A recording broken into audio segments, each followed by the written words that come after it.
We are closing in on 7,000 subscribers on the Ravens Rundown, but we need your help to get there. If you haven't already, subscribe to the Ravens Rundown for the latest Baltimore Ravens news, rumors, and more. We cover this team like no one else does. And if you're already subscribed, make sure your fellow Ravens fans are subscribed as well at youtube.com/RavensTV. Turn on notifications so you never miss a moment.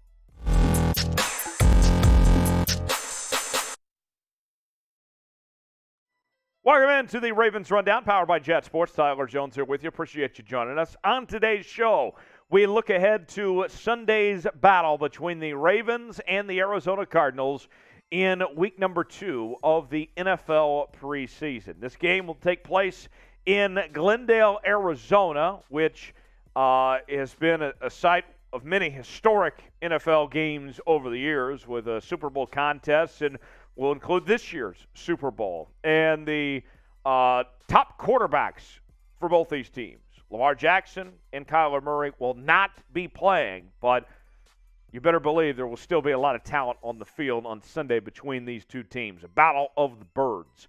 Now, who do you got? Let me know in the comment section. Do you have the Cardinals? Do you have the Ravens winning it? I know you got the Ravens. Type BAL, ball, for the Baltimore Ravens. Tell me that you think they're going to get it done. Give me your prediction in the comment section of how this game is going to go. Let's start out with the players to watch. What to watch for. The Ravens' offensive line in particular is been a fascinating story over the last few weeks with the much anticipated return of Ronnie Stanley, Tyler Linderbaum dealing with the injury that he dealt with, Ben Powers finding a way into the starting lineup. I mean, you could argue that outside of the wide receiver position, the offensive line's been the most talked about group among the Baltimore Ravens. Tyler Linderbaum missed practice with a foot injury, but it looks like that he should be ready to go for week 1. That's according to John Harbaugh, what he talked about this week. So that's good news on Linderbaum's front. It's an injury that he did have in college previously. Meanwhile, I'm also watching for Daniel Falele out of Minnesota. 6'8", 380. I mean, he is a behemoth, the 4th-round pick. And can he prove that he's ready for NFL competition? Here's what I mean by that. The conditioning aspect of it. Look, we know that he's got the size, that he looks like a legit offensive lineman here in the NFL, but does he have the conditioning? Is he physically fit, ready to go to play at a high level in the National Football League? That remains to be seen. He'll certainly be tested for that coming up in this preseason matchup against the Cardinals this upcoming weekend. So, your chance to be the judge here in the Ravens Rundown. Our pinned comment today: rank the Ravens' offensive line among the entire NFL. Now, there's 32 teams in the NFL, so how would you stack them up among every team in the league? Rank it 1 through 32, how the Ravens offensive line stacks up. Let me know in the comments section, 1 through 32 below. Let's chat about Isaiah Likely now. He's been one of my favorite stories to talk about throughout this offseason. I mean, he has been really good. 4th-round tight end out of Coastal Carolina. And last week against the Titans, he was electric. 4 catches off of 4 targets for 44 yards. He was bouncing around like a rabbit out there. I mean, he made moves, and he's been getting a lot of high praise. I mean, we heard Mark Andrews say that he thought Isaiah Likely reminded him of himself. And, I mean, he is really coming along as not just a pass catcher, but a blocker as well. And here's another opportunity for him to step up to see what he can do. And with Charlie Kolar still out for the time being, both guys, 4th-round tight ends, here's his chance to separate himself from Kolar, to work his way up to the roster and be ready to go, to not only be activated, obviously, but see the field more. If he shows that he's further along in this offense than what Kolar is, you have to think that he will get that playing time a lot sooner than Kolar. So something to think about there. Isaiah Likely, a guy to watch on that front. I'm excited to see what he brings to the table. How you feeling? like the video if you're excited about the Ravens rookies. How could you not be excited about the Ravens rookies? The Ravens scouting department has done such a terrific job over the years, and this past offseason was no exception, bringing in Kyle Hamilton, Tyler Linderbaum, Isaiah Likely, Charlie Kolar, David Ajabo. I mean, it is a really good group. Like today's video if you're excited about the Ravens rookies and what they bring to the table. Today's show is presented by BetUS. Use the promo code CHAT125 at checkout, and you will get a 125% deposit bonus. Now, you may be saying, what does that mean? Deposit bonus?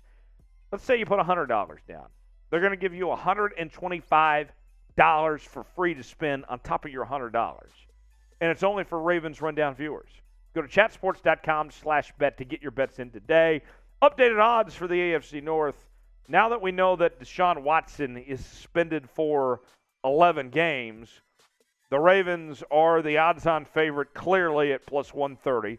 Bengals at plus 165. Browns at plus 425. The Steelers all the way back at plus 850. So you can bet on the Ravens to win on the AFC North or a number of prop bets across the National Football League today at chatsports.com/bet, promo code CHAT125. A couple more things to watch for. Let's talk about the wide receiver 5 battle for the Ravens. And, you know, if you watched this show last week, I got so excited about what I saw from Shamar Bridges, the undrafted rookie receiver that played Division II football last year at Fort Valley State. He was awesome against Tennessee. 4 catches, 62 yards, and a touchdown, including the play where he mossed the Titans defense. I mean, he was great. He is going to be so fun to watch. I'm very intrigued to see what he has for a second act.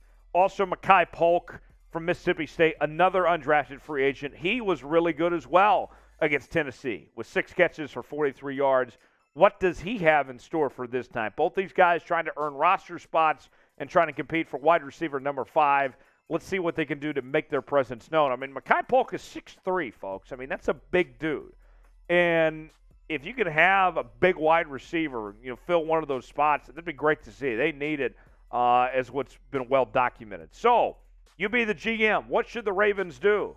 Should they roll with a young wide receiver, like what we've talked about, some of these guys here, or should they sign a wide receiver? I mean, you got DeMarcus Robinson now on the free agent market, as well as Odell Beckham Jr., Will Fuller, just to name a few. What should the Ravens do? If you think they should roll with a young wide receiver, type R. If you think they should sign a wide receiver, type S. Let me know in the comments section. A couple more for you. Let's talk about Travis Jones now. And when you're rolling with the Joneses, they're not going to disappoint you, right? Coming from one Jones to another. Last week against Tennessee, 2 tackles, 1 tackle for loss and 1 sack, 1 quarterback hit. He was all over it. I liked what I saw from Travis Jones. We'll see what he can do for an encore, but Jones can make a difference this year. I really do believe so. I think that he can be an impact player for this Ravens defense and add to what's already a really good group. He's going to be fun to watch here in 2022. Now, also for the Ravens, what I'm looking for is my very last thing of players to watch versus Arizona is Jalen Armour Davis. Now, Jalen Armour Davis was a Ravens 4th-round pick. He missed some practices, but no need to fear. He is somebody that could still be an impact player, fighting for a roster spot on that 53-man group. He is going to be one that's very intriguing. He'll most likely make the team, but there's competition there, especially if the Ravens end up carrying 5 safeties. I mean, there was this assumption for the longest time the Ravens were going to move on from Chuck Clark. But as the days go by, it seems like Chuck Clark is more than likely going to stay with Baltimore, and he's had a pretty good camp, it would seem. We've already seen some injuries. You know, Kyle Hamilton was out for a bit. He came back. Marlon Humphrey and Marcus Peters, of course, came back from injuries and are in the fold. But nonetheless, he is going to be one to watch what Armour Davis can bring to the table. And what I'm also fascinated with, here's an interesting thing. I don't know if Kyle Fuller fits as a nickel corner. Maybe Armour Davis can make a case to be that nickel corner instead of Fuller. Maybe Fuller's better suited to back up Humphrey or Peters if those guys are out and miss a game or two and fill those roles instead and be the backup there. So something to keep about. Armour Davis will be somebody to watch. Thanks for joining us here on the Ravens Rundown today. Always fun to chat about your Baltimore Ravens. You are a real one if you made it to the end of today's video. We love you. We appreciate you. We'll see you next time.